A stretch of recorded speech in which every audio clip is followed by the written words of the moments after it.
7 ଜାନୁଆରୀ 8:26 PM ରାତିରେ ପିପିଲିରେ କ'ଣ ଚାଲିଛି ଟିକେ ଦେଖନ୍ତୁ। ଟିକେ ଜୁମ୍ କରିକି ଦେଖାଅ।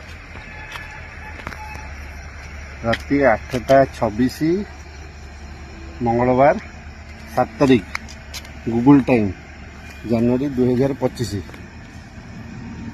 ଦେଖନ୍ତୁ ମୋହନ ମାଝୀ ସରକାର ବର୍ତ୍ତମାନ ଡେଲାଙ୍ଗ ପିପିଲିର ମାନ୍ୟବର ଏବଂ ପୁରୀର ସାଂସଦ ଦେଖନ୍ତୁ ରାତି ଅଧରେ ଇଲିଗାଲ ମାଇନିଂ ଚାଲିଛି, ଇଲିଗାଲି ବାଲି ଉଠା ହେଉଛି। ଭାଇ ଟିକେ ଜୁମ୍ କରିକି ଦେଖାଅ ପିପିଲିରେ କ'ଣ ଚାଲିଛି। ଟିକେ ମାନ୍ୟବର ମୁଖ୍ୟମନ୍ତ୍ରୀ ବର୍ତ୍ତମାନର ମୋହନ ମାଝୀ ଦେଖନ୍ତୁ ତାଙ୍କ ସରକାରରେ କ'ଣ ଚାଲିଛି, ଏଠି କ'ଣ ଚାଲିଛି ଦେଖନ୍ତୁ। ଡେଲାଙ୍ଗ ପିପିଲି ନିର୍ବାଚନ ମଣ୍ଡଳୀର ଭୋଟର ମାନେ ମଧ୍ୟ ଦେଖନ୍ତୁ ଏଠି କ'ଣ ଚାଲିଛି ରାତି ଅଧରେ। ଟିକେ ଭଲ କି ଦେଖାଅ।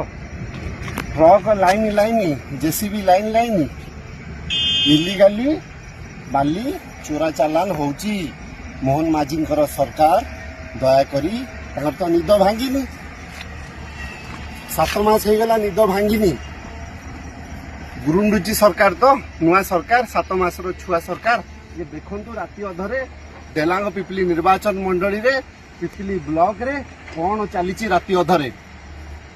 मोर आशा और विश्वास और जवाब रखिए जो माने देखुचंती। देखंतु को सरकार को वोट देइथिले एई भली विधायक को जितेइचंती डेलांग पिपिली निर्वाचन मंडली रे, एई भलिया सांसद को जितेइचंती जहांकर सबु देखा जाउची किंतु आखि बंद अछि, नदेले न देखिला भलिया होउचंती। देखंतु केमिति ट्रक रे जाउची, देखंतु राति अधरे इलीगल माइनिंग चलीची। मोर निवेदन रहिबो माननीय मुख्यमंत्री मोहन माझी को, मोर आशा और विश्वास तांका निद भांगिबो, टिके दया करी आ पर ध्यान दियंतु। मो ओडिसावासी देखंतु डेलांग पिपिली निर्वाचन मंडली रे राति अधरे कोन चलीची, आगर जवाब आपण माने रखिबे।